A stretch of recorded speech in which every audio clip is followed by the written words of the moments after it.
J'ouvre le second débat de ce Sens Public volontairement décalé de l'actualité. Vous le savez, on cherche régulièrement à prendre un peu de recul. Il porte sur la crise de la Ciivise, la commission indépendante sur l'inceste et les violences sexuelles faites aux enfants. À peine nommé, le nouveau président a démissionné, la vice-présidente s'est mise en retrait. Jérôme Rabier nous explique pourquoi et il nous raconte l'histoire d'une grande cause du président Macron fragilisé. Janvier 2021, Camille Kouchner publie un livre choc, La Familia Grande, qui raconte l'inceste dont a été victime son frère jumeau. Une déflagration à laquelle Emmanuel Macron répond en promettant des actes. Il nous faut entendre, recueillir les témoignages des victimes, même des années, des décennies après. Il nous faut les accompagner.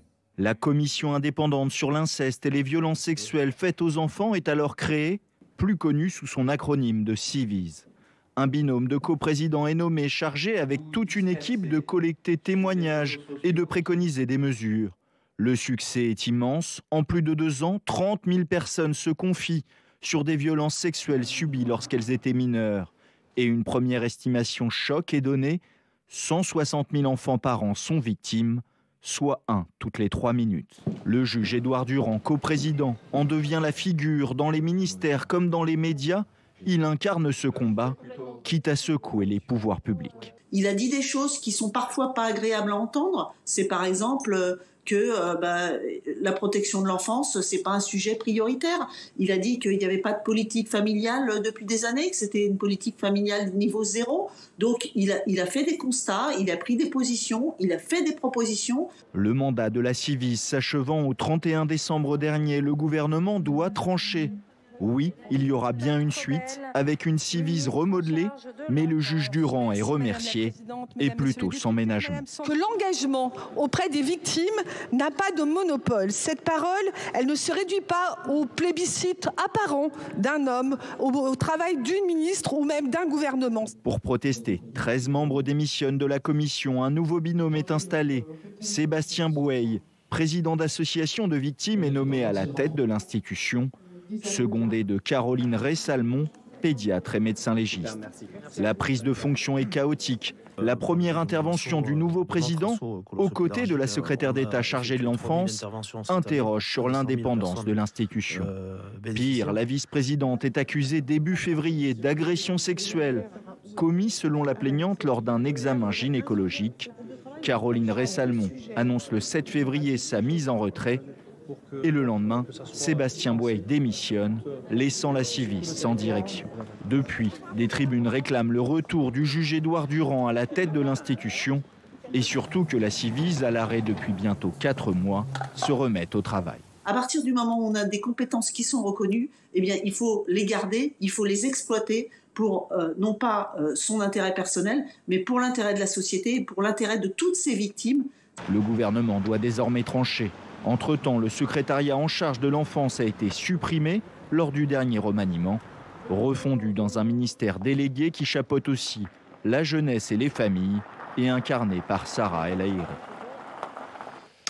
Que reste-t-il de la grande cause du quinquennat, la lutte contre les violences sexuelles faites aux mineurs? On en débat avec Édouard Durand. Bonsoir. Bonsoir. Bienvenue. Vous êtes magistrat juge pour enfants, ancien coprésident de la Ciivise, cette commission indépendante sur l'inceste et les violences sexuelles faites aux enfants.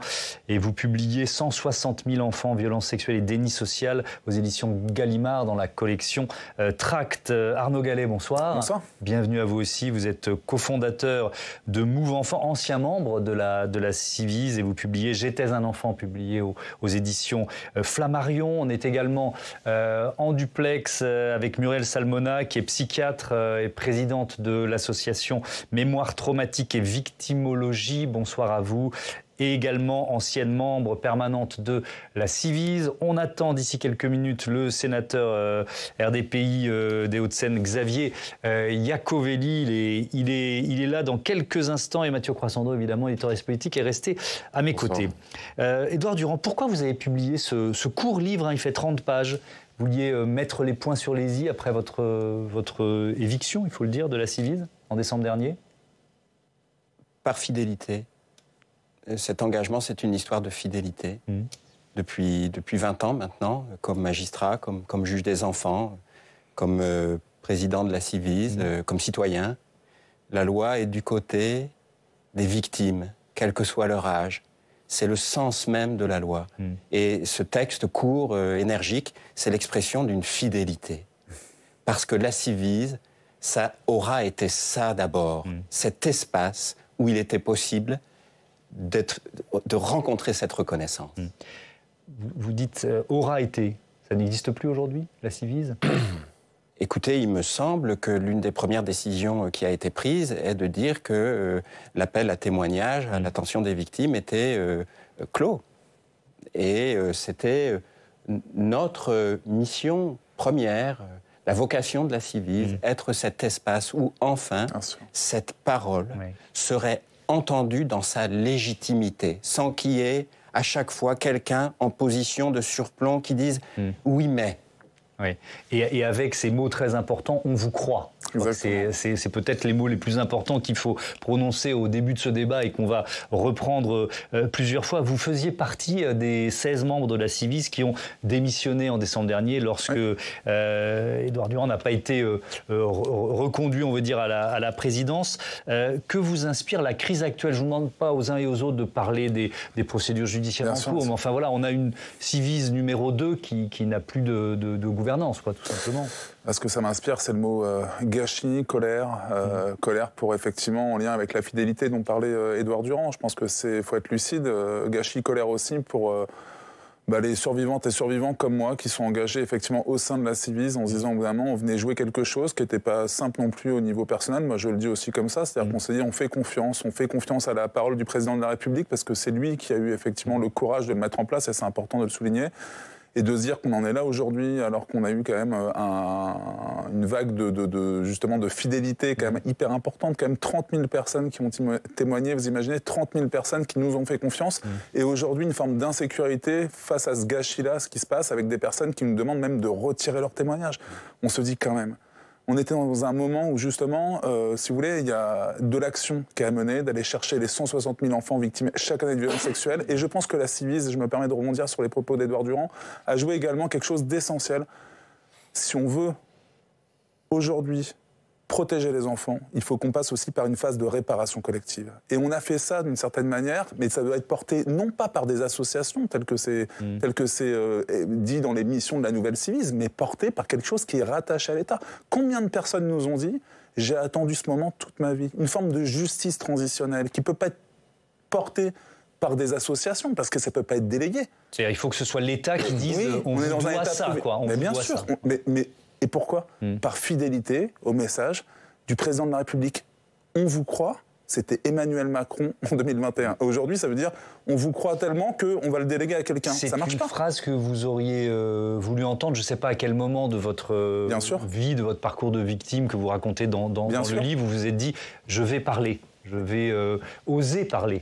Bien sûr, et c'est ce que les gens nous ont dit. Vous savez, sur les 30 000 témoignages, 92% des personnes nous ont dit ne pas avoir bénéficié d'un soutien social positif. C'est-à-dire à qui on a dit soit je te crois mais je ne te protège pas, je ne te protège pas parce qu'on va faire exploser la famille, etc. Ça, on l'a connu, on l'a tous connu. Et c'est pour ça que culturellement, on a besoin d'impulser une culture de la protection de l'enfance, là où d'une certaine manière, aujourd'hui, on nous renvoie un peu cette culture de l'omerta, etc. Il faut agir, il faut protéger les enfants, il faut que le message soit fort. Et c'est à nous, adultes, d'être protecteurs au niveau des Alors, enfants. vous nous l'avez dit, c'est cette cause, la lutte contre les violences sexuelles faites aux mineurs, grande cause du quinquennat. En novembre dernier, alors qu'il était encore porte-parole du gouvernement, Olivier Véran rassurait, on va dire ça comme ça, sur cet engagement du président de la République. Je reconnais le travail fondamental de cette structure. C'est une structure qui a été créée pour 3 ans, vous l'avez dit dans votre question, et se pose la question de ce qu'il va advenir maintenant, de quels outils avons-nous besoin, de quel type de commission. Faut-il aller vers une forme de Civise 2 ? Faut-il revoir ou amplifier les choses ? Soyez assurés, puisque vous l'avez dit vous-même, c'est l'engagement, c'est la grande cause du président de la République, c'est l'engagement de ce gouvernement, de la Première ministre. Où en est la grande cause du quinquennat, d'après vous, Édouard Durand ? Vous savez, c'est la grande cause des grandes causes. Et ça sera toujours la grande cause des grandes causes. Quand il y a une suspicion de viol contre un enfant, est-ce qu'on le protège ou est-ce qu'on ne le protège pas ? Nous avons fait 82 préconisations. Elles sont là.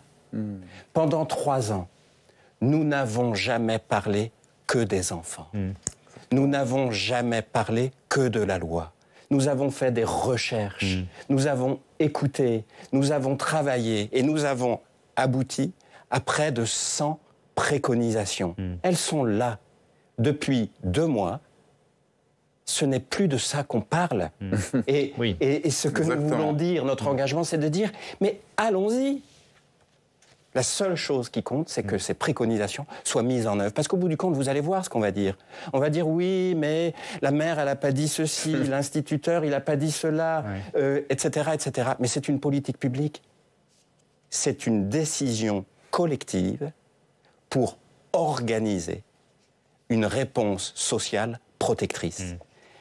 Et personne n'a contesté nos préconisations. Alors, vous en parlez de ces préconisations, on va y revenir, mais je propose à Audrey Vettaz, qui doit être prête à nous rejoindre sur ce plateau, je l'espère. Audrey qui peut rentrer sur le plateau de Sciences Publiques. Bonsoir Audrey. Bonsoir. Ce rapport qui a été rendu, donc on était au mois de novembre dernier, 3 ans de travail sur le sujet, dites-nous en plus. Oui, 3 ans de travail, 30 000 témoignages recueillis et 750 pages de rapport pour dresser un constat édifiant. 160 000 enfants, vous l'avez dit, sont victimes chaque année de violences sexuelles. C'est énorme. Ça représente un enfant toutes les 3 minutes. Ça veut dire que le temps de cette chronique, il y aura une victime, Thomas. Et quand on prend l'ensemble de la population française, 1 personne sur 10 a été victime de violences sexuelles pendant son enfance. Dans le détail, la grande majorité des victimes sont des fillettes ou des jeunes filles, à 83%. Et 81% des violences sexuelles se déroulent au sein même de la famille. Qui sont les agresseurs ? Des hommes proches de l'enfant, dans 97% des cas, des pères, des frères, des oncles, des amis de la famille, évidemment. Ces violences ont des répercussions majeures sur la vie des victimes. Selon le rapport, 9 victimes sur 10 ont souffert ensuite d'un psychotraumatisme ou d'un trouble post-traumatique, raison pour laquelle certains parlent de massacre de masse. Et alors, on en a parlé, on l'a évoqué, ces préconisations de la Ciivise. Alors, 82 préconisations, et parmi ces préconisations, il y a notamment l'imprescriptibilité pour les viols et agressions sexuelles sur mineurs. Pour l'instant, il n'est possible de porter plainte que jusqu'à l'âge de 48 ans. Oui, mais voilà, pour certaines victimes, le traumatisme peut se ressentir des années plus tard et c'est comme une seconde douleur quand le délai pour porter plainte est dépassé. Je vous propose d'écouter le témoignage de Mie Koiyama. C'était au micro de Flora Sauvage. On a le sentiment qu'on est victime une seconde fois de ces viols, en fait. Donc c'est comme si ces crimes, on a besoin d'une réponse. Enfin, moi, j'avais besoin d'une réponse judiciaire à ces crimes. Et le terme de prescription, c'était presque insupportable, en fait. L'idée, je pouvais la comprendre intellectuellement, le droit à l'oubli, mais c'était exactement l'inverse de ce que je vivais dans mes émotions, physiquement, psychologiquement, intellectuellement.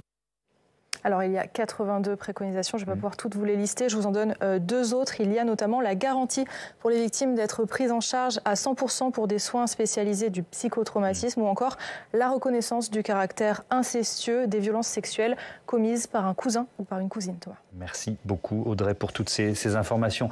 Je me tourne une première fois, on avait quelques petits soucis techniques et on les a réglés. Et merci à tous d'avoir réglé ces soucis techniques vers Muriel Salmona. Vous avez travaillé donc sur ce qu'on appelle la mémoire traumatique. Vous avez même contribué à définir cette notion d'amnésie traumatique. On va parler de la prescription maintenant pendant plusieurs minutes dans ce débat.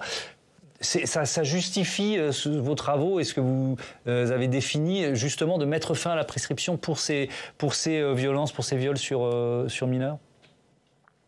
Oui, c'est un élément qui justifie totalement la fin de la prescription, la prescriptibilité, parce qu'on ne peut pas en fait dire à des victimes qui ont été en amnésie traumatique, et on sait qu'il y a à peu près 50% quand il s'agit d'inceste, par exemple des enfants qui ont subi des incestes qui vont développer des périodes d'amnésie traumatique dissociative plus ou moins longues. Cette amnésie est d'autant plus fréquente compte que les personnes sont proches et que les enfants et puis les adultes qu'ils sont toujours en contact avec les victimes, avec les agresseurs, et c'est une nécessité en fait de pouvoir leur rendre justice, les protéger d'autres enfants, leur permettre de porter plainte, parce que c'est pas eux qui ont décidé, qui ont choisi en tout cas de ne pas le faire. Et puis il faut savoir que pour toutes les violences sexuelles, les traumas sont tellement lourds, tellement graves. En plus de l'amnésie traumatique, il y a tout ce qui va empêcher les victimes parce que c'est trop difficile, c'est trop angoissant, ça nécessite en fait énormément de temps. Et il faut voir aussi un élément quand même qui est très très important, c'est qu'à partir du moment où il y a quasiment pas de repérage, il n'y a pas de protection, il n'y a pas de prise en charge, les victimes doivent survivre seules, leur cerveau du coup met en place des mécanismes de protection, et c'est aussi la faute de l'État en quelque sorte, de notre société, qui n'a pas protégé ces victimes, qui les a pas prises en charge, qui n'a pas soigné ces traumas, si elles n'ont pas pu porter plainte et elles n'ont pas pu dénoncer les violences avant. Donc c'est des injustices des injustices à répétition. Qui se cumulent les unes les autres. J'entends, et je reviendrai vers vous évidemment plusieurs fois, Muriel Salmona. J'accueille Xavier Iacobelli. Bonsoir. Bonsoir. Merci de nous rejoindre sur ce plateau, sénateur Rassemblement des démocrates progressistes et indépendants RDPI des Hauts-de-Seine. Et puis vous aviez déposé, justement, on est en train de parler de la prescription, une proposition de loi, c'était au mois de mai dernier. Vous y êtes favorable à la fin de l'imprescriptibilité pour les violences sexuelles faites aux mineurs? Pourquoi? Alors oui, je suis favorable, sinon j'aurais pas déposé cette proposition de loi. Bien sûr, mais pourquoi? Je suis favorable parce que je pense que c'est la double sanction, la double peine en fait pour les victimes. C'est-à-dire que, vous l'avez expliqué très bien, c'est-à-dire que déjà, il y a une forme de courage. C'est-à-dire que quand on arrive à libérer la parole et que la victime puisse parler et expliquer ce qu'elle a subi, en fait l'administration, l'État, la société lui dit « Ah ben non, en fin de compte, c'est trop tard ». C'est trop tard, donc vous n'êtes pas une victime. Et donc c'est la double peine. Et donc je pense que... Alors bien sûr, ceux qui sont contre disent oui, mais le délai de prescription supprimé, il n'y a qu'un seul crime, c'est le crime contre l'humanité. Mais moi je pense que quand on viole des enfants, quand on traumatise un enfant avec les séquelles qui dureront toute sa vie, c'est aussi un crime qu'il faut, à mon sens, où il faut lever la prescription. Et donc c'est pour ça que j'ai déposé cette proposition de loi. Je sais qu'elle est...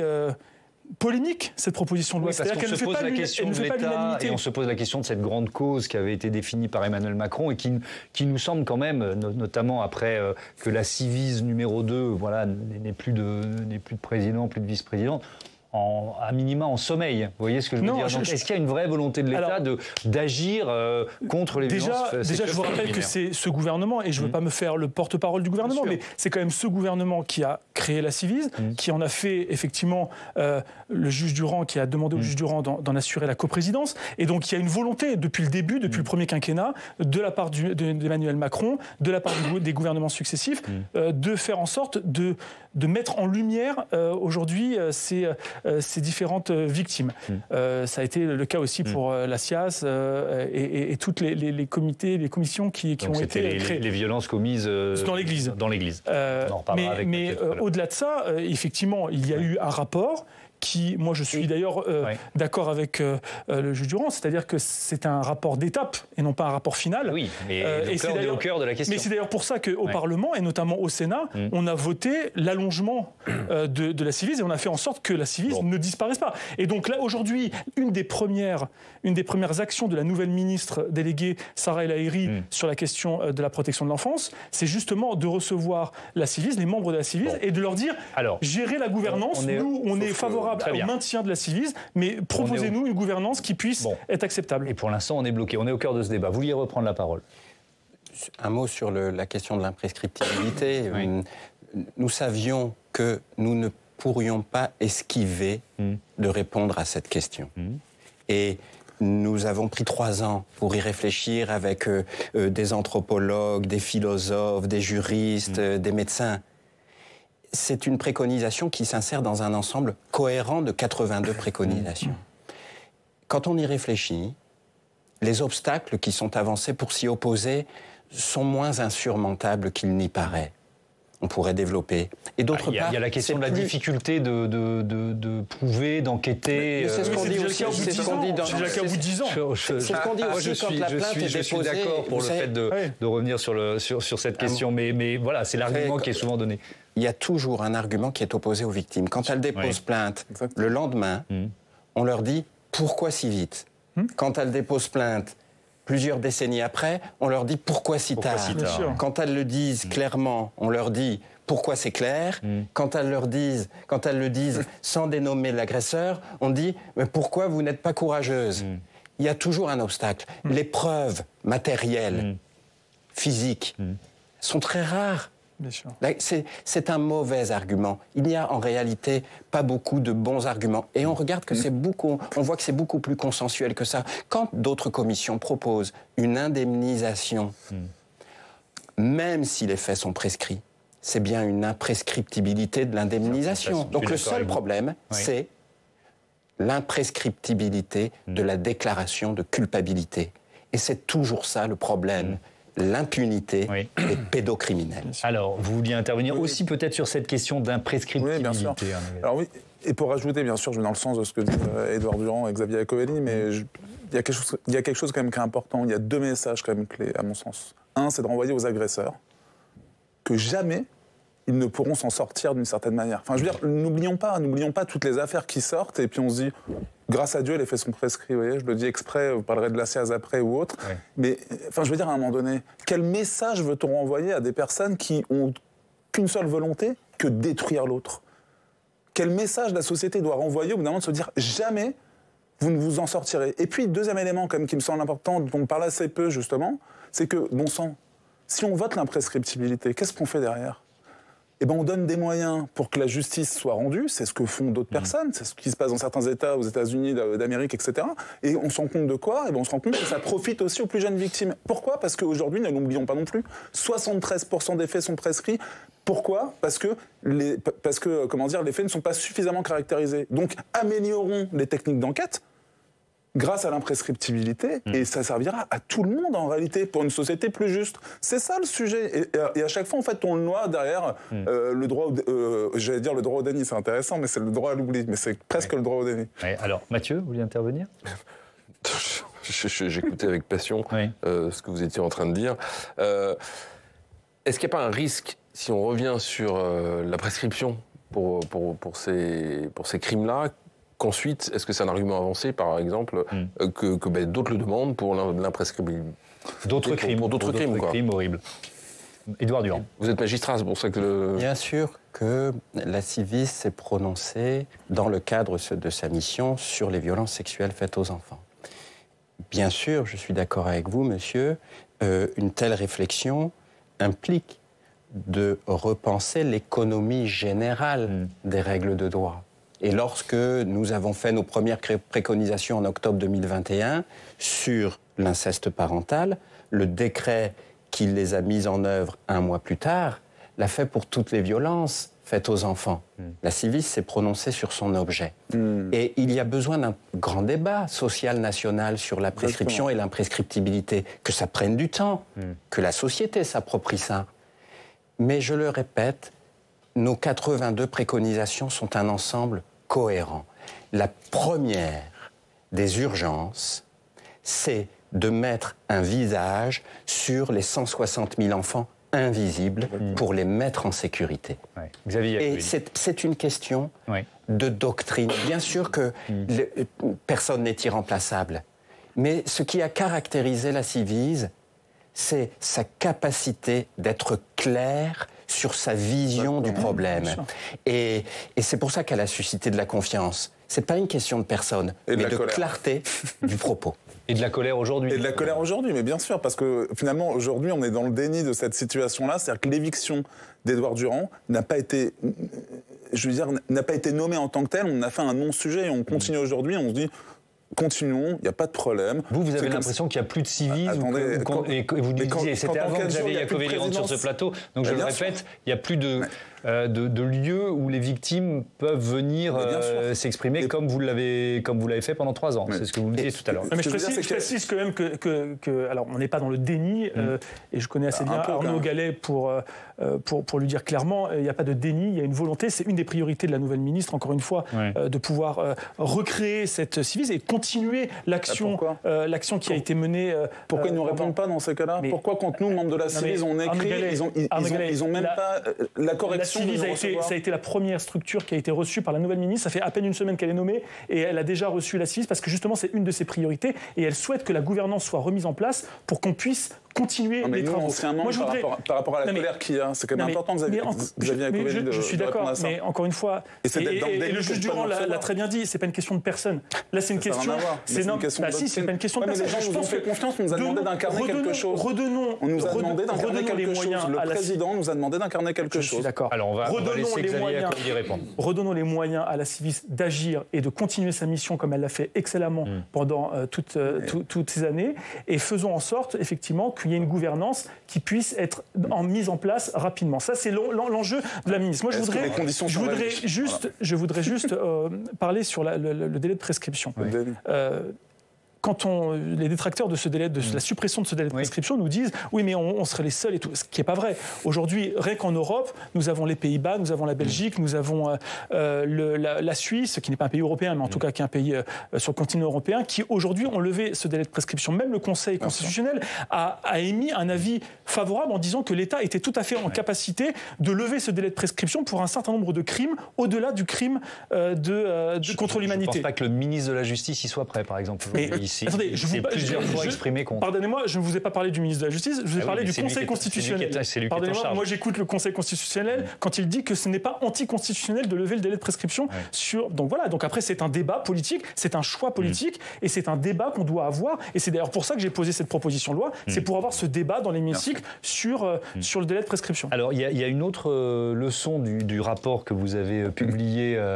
Vous avez un regard vers Xavier Iacovelli, vous n'êtes manifestement pas d'accord avec lui, donc je vous demande d'expliquer ce qu'il y a dans votre regard. Mais il y a dans mon regard ce que je disais tout à l'heure sur le tract, une histoire de fidélité, une histoire de confiance. Il y a un moment où il faudra comprendre que ces enfants, même si aujourd'hui ils ont 50 ans, 70 ans, 32 ans, ont vécu dans leur enfance la plus terrifiante des trahisons. Ce qui a été créé pendant 3 ans, c'est la restauration de la confiance. Et c'est perdu aujourd'hui ? Mais c'est en tout cas ce que ces personnes disent dans leur grande majorité. Et quand je dis ce n'est pas une question de personnes, je dis les personnes ne font qu'incarner un engagement qui les dépasse, évidemment. Et nous tenons à la préconisation sur l'imprescriptibilité, puisque nous l'avons formulée. Et merci de la soutenir d'une manière aussi volontariste. Mais je voudrais insister sur le fait qu'elle s'insère dans un ensemble. Ce rapport de 750 pages, ces 82 préconisations, depuis 2 mois, nous n'en parlons plus.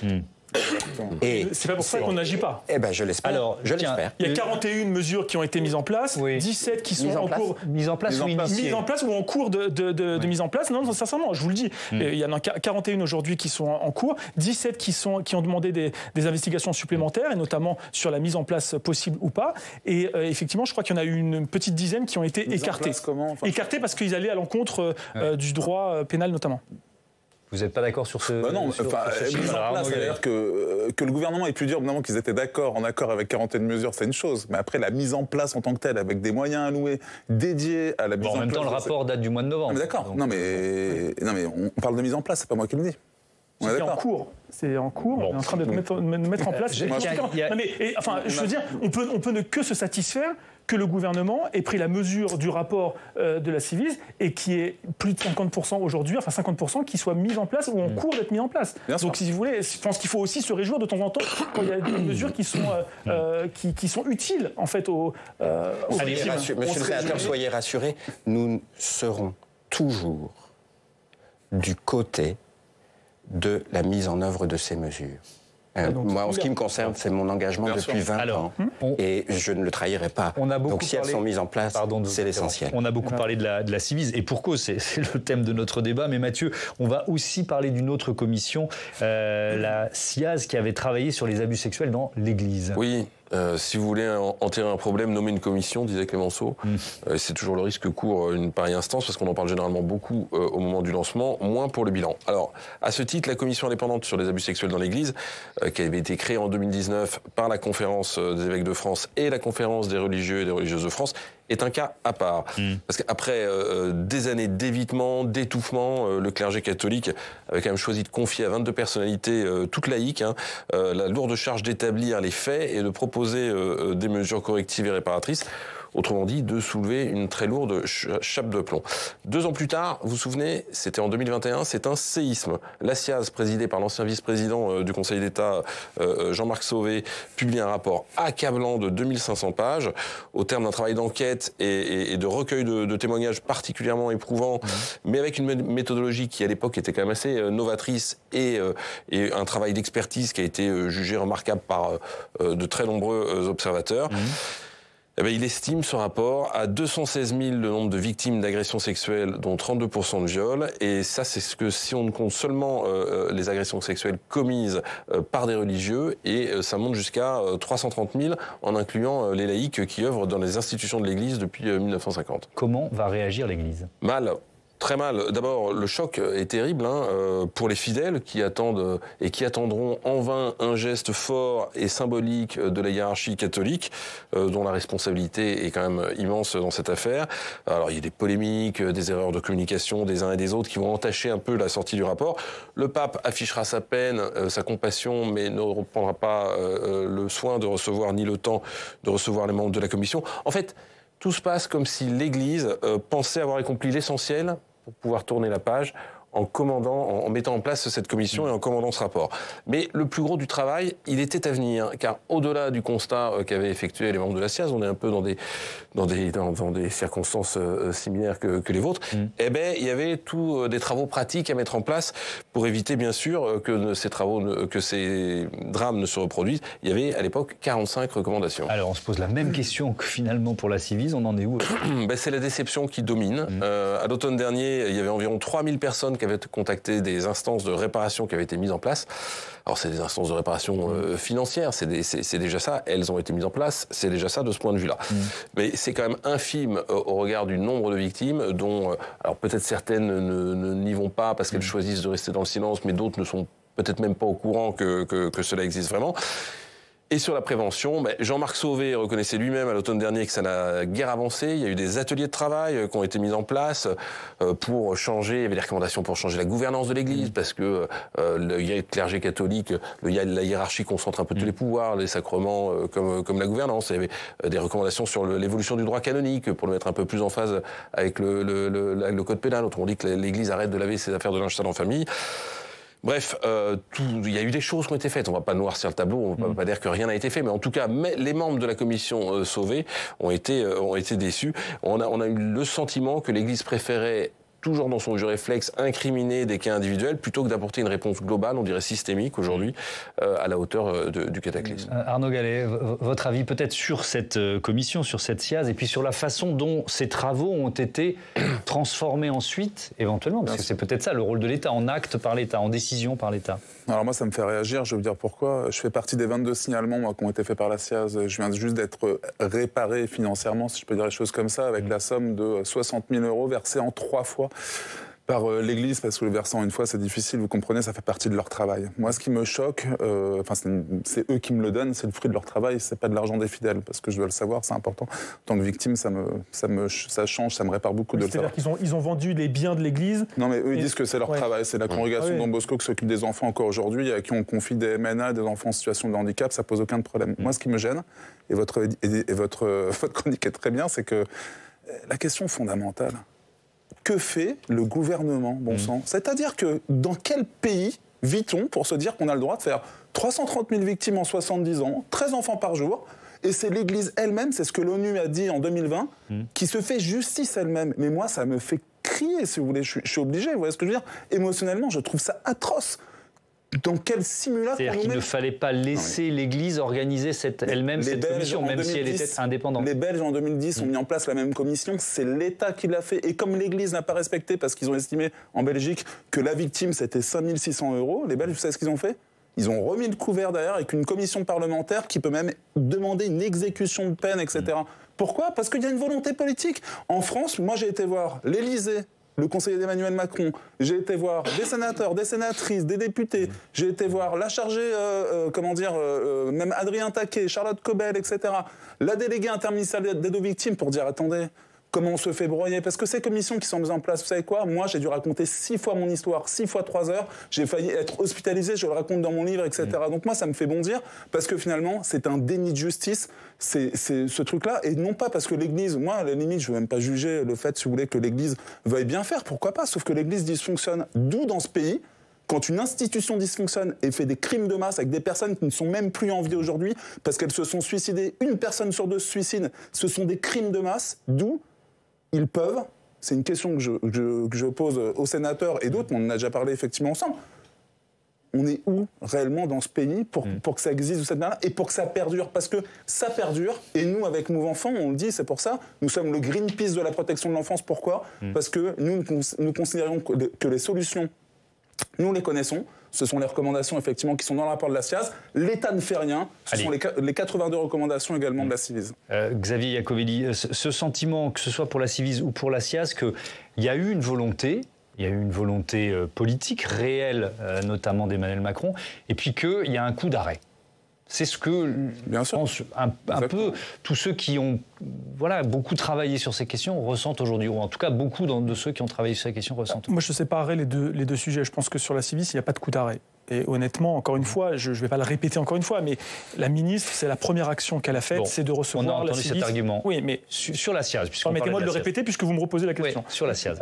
Et donc, par contre, sur la SIAZ, effectivement, moi je pense qu'au bout d'un moment, l'Église n'est pas au-dessus des lois, comme les politiques ne sont pas au-dessus des lois, et que si l'Église n'est pas capable d'assumer ses responsabilités, que ce soit en termes de dédommagement et en termes de réparation et de changement de gouvernance, effectivement, sur l'Église et sur le clergé en général, il faut que l'État puisse, en tout cas, faire en sorte que la justice passe. Mais la justice passe pour l'Église, mais le problème, c'est qu'on revient sur le délai de prescription dont on parlait tout à l'heure. Quand Arnaud Gallet dit la phrase « Dieu merci, les faits sont prescrits », ça, c'est l'Église qui l'a dit.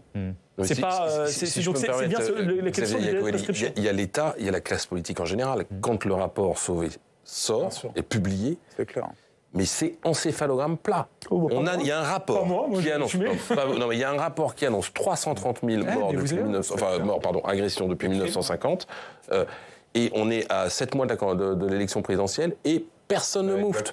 Personne, le président, vous croyez, le jour même, il parle ? Non, il ne parle pas. Les principaux candidats, personne ne parle. La chape de plomb, elle était aussi sur les politiques. Mais je suis d'accord, mais je pense qu'il y a un malaise, dans la classe politique sur ce rapport. Je pense qu'il y a un malaise, et donc c'est pour ça qu'il faut aussi que les parlementaires et que les associations, qu'on continue à mettre la pression pour faire en sorte qu'il y ait réparation et changement de gouvernance. Il nous reste moins de 5 minutes, mais je voudrais redonner, parce que ça me semble essentiel, même si on l'a entendu plusieurs fois, redonner ce chiffre qui est quand même celui qui a le plus frappé quand vous avez publié votre rapport, et c'est celui que vous mettez en exergue dans votre livre. 160 000 victimes par an, ça veut dire un enfant toutes les 3 minutes victime de violences sexuelles dans notre pays. Ça représente, on les a donnés tout à l'heure, mais je veux les redonner. Une personne sur 10 en France a été victime de violences sexuelles dans son enfance. Ça représente 5 400 000 adultes. Ce sont des chiffres, mais à chaque fois, il y a des histoires personnelles, il y a des cassures, il y a des gens qui ne s'en remettent jamais. Et face à ces chiffres, il y a plusieurs associations, des avocats, des avocates qui appellent la justice à croire davantage les enfants. Et je voudrais qu'on revienne sur « on vous croit ». C'est ça le message qu'il faut faire passer dans un débat comme celui-là. Écoutons Emmanuelle Piette, qui est la présidente du collectif féministe contre le viol. Bien sûr, il y a une présomption d'innocence, et ça se dit. Mais nous voudrions, il faudrait une présomption de crédibilité pour les enfants. Édouard Durand, est-ce qu'il faut mieux former, je ne sais plus si ça faisait partie de vos préconisations, mais sans doute mieux former les policiers, les magistrats, peut-être aussi le personnel infirmières scolaires, les professeurs des écoles, enfin vous voyez ce que je veux dire, pour recueillir la parole des enfants? C'est une politique public. et nous serons toujours disponibles pour y contribuer. Ça suppose des moyens. Ça suppose une volonté. Où sont ces enfants? Comment allons-nous les repérer pour les protéger? Ça suppose une volonté dans la réflexion sur les principes fondamentaux. Protéger un enfant n'est jamais contraire à la présomption d'innocence. Ça suppose un soutien des professionnels. Une de nos premières préconisations est de dire il faut créer une cellule de soutien pour les professionnels. Vous savez, comme juge des enfants, moi je suis confronté à ça, j'ai été confronté à ça. Vous avez un enfant qui vous dit oui, moi je ne veux pas rentrer à la maison, je ne veux pas retourner au sport, je ne veux pas retourner au catéchisme ou ailleurs. Et là, vous avez un poids immense sur vos épaules. Eh bien, il faut que vous soyez soutenu par une politique publique claire, c'est-à-dire par exemple protégé de toute sanction disciplinaire. C'est pour ça que nous avons dit obligation de signalement pour les médecins. Parce qu'il faut que les règles soient claires. Et nous n'avons pas seulement dit il faut former les professionnels. Nous avons créé un programme de formation. Parce que la formation, c'est pas seulement une idée vague, c'est un contenu assumé. Muriel Salmona, je vais vous donner pas de pardon, mais voilà, ce débat était passionnant et j'ai pas eu l'occasion de vous redonner la parole, donc vous allez avoir peut-être le mot de conclusion de ce débat sur ce que ça représente d'oser prendre la parole. Il y a plusieurs victimes qui disent finalement le secret et le fait de me taire, j'avais le sentiment que ça me protégeait. D'un seul coup, en parlant, je me sens vulnérable. Que pensez-vous de ça ? Je pense que c'est absolument nécessaire d'avoir une reconnaissance, de parler. Par ailleurs, c'est aussi affronter une peur, des souvenirs qui vont réenvahir ces traumas, donc c'est toujours très difficile. Je voulais quand même rajouter un élément très important. Il faut effectivement croire les enfants, il faut les protéger, c'est absolument nécessaire. Il faut lutter contre l'impunité, mais il faut aussi les soigner. C'est un préjudice mais énorme, c'est une perte de chance énorme qu'il n'y ait pas de soins. Les soins sont efficaces, les conséquences psychotraumatiques sont extrêmement graves, lourdes et à long terme, mais on peut en éviter la grande majorité s'il y a des soins qui sont donnés. L'idéal, c'est que ce soit en urgence, immédiatement, mais même s'ils sont donnés à n'importe quel moment du parcours, ils sont efficaces. Et pour ça, il faut là aussi des personnes qui soient formées, et il faut qu'il y ait des accès à des soins, il faut que les soins soient gratuits par des personnes compétentes. Et donc, ça pose la question des moyens publics. Pardon de devoir vous interrompre, j'en suis vraiment navré, je m'en excuse profondément, mais voilà, le débat est terminé. Merci beaucoup, merci. Pardon. Merci à tous. Nous avons fait une recherche qui a chiffré à 9,7 milliards le coût annuel des violences sexuelles faites aux enfants. Oui. Donc de l'argent, des moyens. Oui, c'est ce que ça coûte. Donc ce que ça coûte de ne pas faire de rien faire. Donc utilisons cet argent pour un plan Marshall pour lutter contre les violences faites aux enfants. Merci à tous. Je vais rappeler très vite vos livres. 160 000 enfants, édition Gallimard, collection Tract. Arnaud Gallet, J'étais un enfant, publié chez Flammarion. Merci à tous. Merci d'avoir participé à cette débat. Je vous dis à demain.